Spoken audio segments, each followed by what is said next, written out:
আমার পাশে গলা কাটা অবস্থায় পড়ে রয়েছে একটা লাশ। এই তো অটো ড্রাইভারটা। আমার মাথার ভিতরটা কেমন যেন জট পাকিয়ে গেল।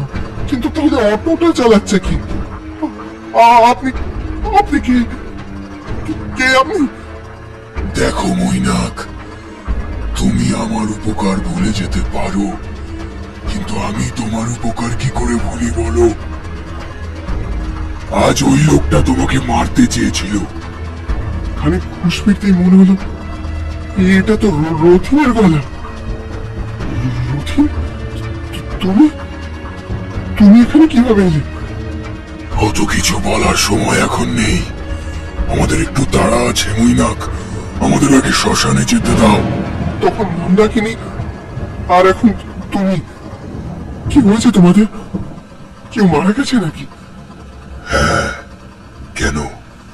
আমরা আবল তাবল বকছো রথিন, এটা ইয়ার্কি করার সময়? দাদা তো ঠিকই বলেছে, আগে আমি আর তারপর দাদা। জানেন, আমার হঠাৎ করে এই কঠিন অসুখ ধরা পড়লো।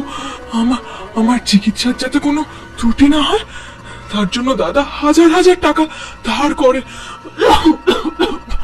পাড়া, অফিস, এমনকি আত্মীয় স্বজনদের থেকেও। ও সত্যিটা সবাইকে জানাতে চেয়েছিল, আমার বিয়েটা যাতে ভেঙে না যায় সেই কারণে আমি কাউকে সত্যিটা বলতে দিইনি। শেষ রক্ষা হলো না। এই কঠিন অসুখের কাছে আমি মাথা নত করতে বাধ্য হলাম। দাদা ধার শোধ করতে করতে সর্বশান্ত হয়ে গেল। তারপর মানুষের অপমান, আমাকে হারানোর শোকে ও নিজেও গলায় দড়ি দিয়ে আত্মহত্যা করল। কত করে সেধেছিলাম দাদাকে, আমি না হয় বাঁচবো না, কিন্তু কিন্তু তাই বলে আমার জন্য ও নিজেকে শেষ করে দেবে। সামনের উজ্জ্বল ভবিষ্যৎ ওকে হাতছানি দিচ্ছিল। আর ও মানে?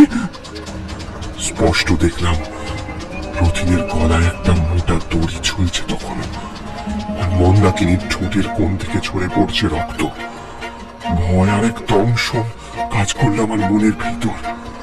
প্রচন্ড গতিতে চললো অটো, কোথায় গিয়ে থামবে জানি না। আমার বাঁ দিকে আর সামনে দুই অশরীরী, ডান দিকে একটা লাশ আমায় ঘিরে রেখেছে। এদিকে ফোনটাও বারবার বেজে চলেছে। একটু নড়ে চড়ে বসতেই ফোনটা কিভাবে যেন রিসিভ হয়ে গেল। মৈনাকদা, তোমাকে আসতে হবে না, ট্রেন ছাড়ছে, আমরা উঠে পড়লাম। এখন তোমার কোথাও যাওয়া হবে না। কেন? আমায় মারতে চাও? রথিন আর মন্দাকিনীর অট্ট হাসি যেন কানে তালা ধরিয়ে দিল। তোমাকে আমরা তোমার বাড়ি পৌঁছে দিচ্ছি, ওখানে ঘোর বিপদ অপেক্ষা করছে তোমার জন্য। বিপদ? হ্যাঁ, মনে পড়ে আজ বাড়ি থেকে বেরোনোর আগে বারবার কলিং বেল বাজছিল তোমার বাড়িতে। মনে পড়ছে। ওটা আর কেউ না, আমি বাজিয়েছি, যাতে তুমি বাড়ি থেকে বেরিয়ে আসো আর খোঁজ করতে করতে আসল সত্যের সম্মুখীন হও। আসল সত্যি? মানে তোমার কথা যে আমি কিছু বুঝতে পারছি না রথিন। পারবে পারবে, সব বুঝতে পারবে। সমস্যা, অটোটা ব্রেক কষে দাঁড়ালো। তাড়াতাড়ি যাও মৈনাক, নিজের বাড়িকে রক্ষা করো। অটো থেকে নেমে বাড়ির দিকে হাঁটা দিলাম। পিছন ফিরে তাকিয়ে অটোটাকে আর কোথাও দেখতে পেলাম না। হাঁটতে হাঁটতে বাড়ির সামনে যেতে চমকে উঠলাম। পাশের বাড়ির জেঠু আর তার দুই ছেলে, ওদের সঙ্গে আমাদের আজন্মের দ্বন্দ্ব জায়গা জমি নিয়ে।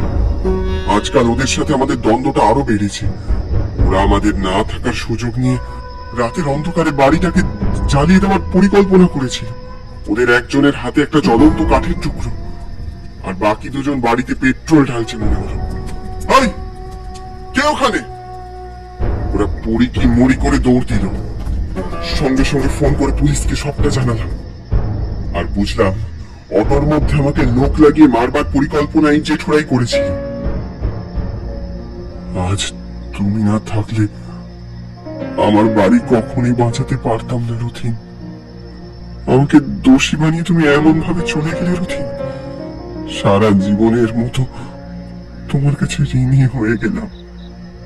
এই বিবেকের দংশন নিয়ে কিভাবে বাঁচবো আমি?